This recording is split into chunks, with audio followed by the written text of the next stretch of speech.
আজকে আপনাদের মাঝে আবারও ফিরে আসলাম প্রবাসীর অপেক্ষায় পর্ব 4। স্ত্রীর সবচেয়ে বড় ত্যাগ। রাত তখন প্রায় 2টা। নীলা কাপা কণ্ঠ শুনে রফিকের বুকটা হু হু করে উঠল। রফিক, মা হঠাৎ অজ্ঞান হয়ে গেছেন।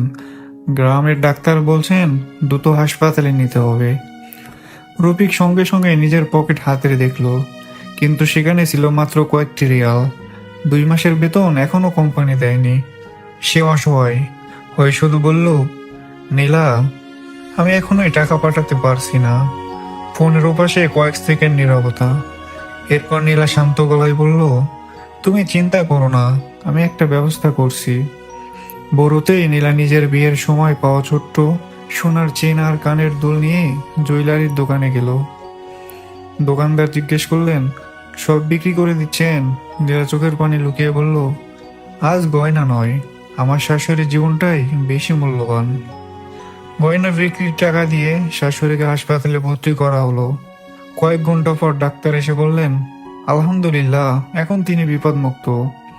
রফিক খবরটা শুনে ফোনের উপাশে আর নিজের কান্না ধরে রাখতে পারল না। সে শুধু বলল, নীলা, তুমি শুধু আমার স্ত্রী নও, তুমি আমার জীবনের সবচেয়ে বড় শক্তি। নীলা মৃদু এসে উত্তর দিল, সংসার শুধু সুখের দিন নয়, কষ্টের দিনেও একসঙ্গে থাকাই আসল ভালোবাসা। কিন্তু তারা কেউই জানতো না, পরদিন সকালে রফিকের জীবনে এমন একটি খবর আসবে যা তাদের ভবিষ্যৎ পুরো বদলে দিতে পারে।